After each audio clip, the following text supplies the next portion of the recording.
अभी रिसेंटली एक खबर आई है कि पाकिस्तान की एम्बेसी सेल हो रही है यूएस में, वॉशिंगटन में। पाकिस्तान के गवादर पोर्ट पर जहाज खड़े हैं, सामान वहां पर 12 दिन से सामान पड़ा हुआ है जहाज़ों के अंदर, लेकिन डॉलर्स नहीं है पाकिस्तान के पास देने के लिए। इसी में एम्बेसी सेल हो रही है, पाकिस्तान बैंकरप्ट हो रहा है, कहा यह जा रहा है कि डिफॉल्ट पर जाने वाला है हमारा मुल्क। इसी में अगर इंडिया की बात की जाए तो इंडिया हमें आगे नजर आ रहा है। यूएस में पेंटागन में भी पाकिस्तान को एक वीक इकोनॉमी कहा गया है और इंडिया की तारीफ की गई है। सर, पाकिस्तान की जो एम्बेसी यूनाइटेड स्टेट में थी उसको सेल के लिए लगा दिया गया है। मैं आपको ये कहना चाहता हूँ, आप अगले 3 माह में ये हमारा पाकिस्तान भी पूरा सेल हो जाए।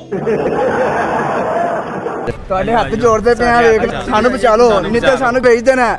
साडा सौदा कर लिता है, साढ़े पता नहीं कितने मिलियन ले लेते। पता नहीं ये लोग क्या करेंगे हमारे साथ। ये पिछले 75 साल से इन्होंने दीमक की तरह मुल्क को चाट लिया है, खा गए हैं, अंदर से ही खोखला कर दिया। अब इनके पास सैलरियाँ देने के पैसे नहीं है, वो होटल सफारत खाना सेल करके सैलरियाँ देंगे, अगले माह फिर नहीं पैसे होंगे। यार पता नहीं ये लोग कब पाकिस्तान की जान छोड़ेंगे। ये तो अजाब बन के नाजिल हुए हैं हम पे यार। पाकिस्तान भी तो नहीं सेल होने वाला। नहीं, अभी ऐसा तो कोई चांस नज़र नहीं आ रहा पाकिस्तान सेल होने का, लेकिन अगर चांस इस तरह का बना तो हमें खरीदेगा इंडिया, क्योंकि अमेरिका के पास की बात नहीं है पाकिस्तान को खरीदना। इंडिया खरीदेगा, ठीक है, हम भी इंडिया का हिस्सा बन जाएंगे। पहले भी अल हिंद में ही थे तो दोबारा वापस चले जाएंगे। हमें तो बहुत ज़्यादा खुशी होगी, हमें यहाँ भी हम लाहौर से तो साथ ही मिल जाएगा, तो फिर इसके लिए कनाडा का वीज़ा में इजीली मिल जाया करेगा। आपके जो वज़ीर ख़जाना इसाक डार, उन्होंने कहा नहीं डिफॉल्ट करेगा, हम जिम्मेदारी लेते हैं। आपके जो वज़ीर ख़जाना है उन्होंने कहा है नहीं, लेकिन जो मुल्क के वज़ीर ख़जाना मेरा पुप्पी का पुत्र है, उन्होंने ये कहा है कि हम कहां से लाएं पैसे। अगर आपने उनकी रीसेंट स्पीच सुनी हो तो उन्होंने कहा है कि हम पैसे लाएंगे, हमारा मुल्क डिफॉल्ट नहीं करेगा। अब हमने कर्जा नहीं लेना, बल्कि देना ही नहीं उन्होंने किसी ने।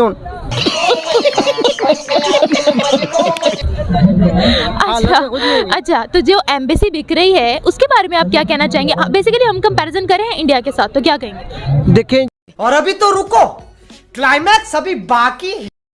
बड़े जोर शोर से भारत के महान प्रधानमंत्री, यशस्वी प्रधानमंत्री, अब मैं ये पूछना चाहता हूं, भूटान को 10,000 करोड़, मंगोलिया को 70,000 करोड़, बांग्लादेश को 15,000 करोड़, मॉरिशस को 5,000 करोड़, नेपाल और अफ्रीका के देशों को 39 अरब करोड़, सरदार स्टैच्यू को 3,000 करोड़, उद्योगपतियों का ऋण माफ करने के लिए 5,55,000 करोड़, मोदी की विदेश यात्राओं पर 25,000 करोड़ और बीजेपी का मुख्यालय का 350 करोड़, मोदी और बीजेपी के विज्ञान पे 5,000 करोड़, मोदी की सुरक्षा में 24 घंटे में 1 करोड़ रुपए दिन का खर्च कर रहे हैं और साल में 591 करोड़ 30 लाख रुपए आप खर्च कर रहे हैं। और पिछले 5 सालों में कुंभ के मेले में 15,000 करोड़ और यूएसए के प्रेसिडेंट ट्रंप को नमस्ते करने के लिए 100 करोड़। तो ये यशस्वी प्रधानमंत्री है क्या? इस किस्म के प्रधानमंत्री को यशस्वी कहेंगे? आपने जो है भारत को उच्चतम बेरोजगारी के दर पर पहुंचा दिया है।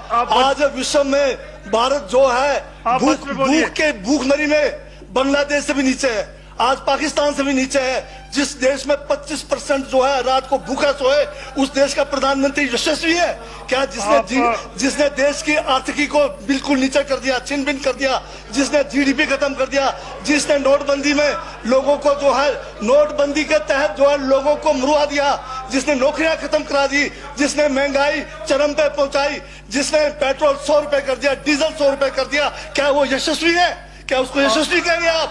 यशस्वी प्रधानमंत्री है आपका, जिसने भारत के सैनिकों को शहीदों की संख्या पिछले 30 सालों में सबसे ज्यादा है। क्या ये यशस्वी प्रधानमंत्री है? जिसने देश के अंदर चीन को घुसा दिया, क्या वो यशस्वी प्रधानमंत्री है? बजट पे बोलिए। माननीय सभापति महोदय, ये बजट में जिक्र हुआ है यशस्वी प्रधानमंत्री का और मुझे उसका जवाब देने का पूरा अधिकार है, जो मुझे कोई छीन नहीं सकता है। ये क्या यशस्वी कहेंगे इसको आप?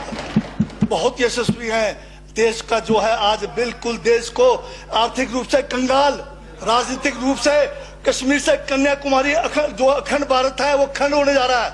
हिंदू मुस्लिम कर करके आपने जो है इस देश की जो है ऐसी तैसी फेर रखी है। और अब जब मैं कह रहा हूं तो आपको तकलीफ हो रही है।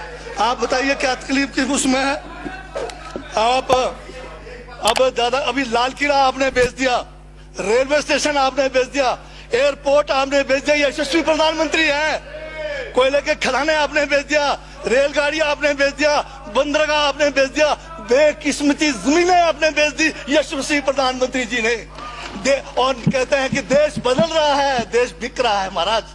ये कहिए देश बिक रहा है। LIC तैयार है बेचने के लिए, IDB भी तैयार है, ये जो एयर इंडिया तैयार रखा हुआ है, BSNL बेचने वाले हैं, ONGC बेचने वाले हैं। छोड़ने वाले क्या? आखिर में ये देश को भी बेच के चले जाएंगे। क्या है उनका? एक झोला है, झोला लेके चल पड़ेंगे। ये है आपका यशस्वी प्रधानमंत्री। ये यशस्वी प्रधानमंत्री है।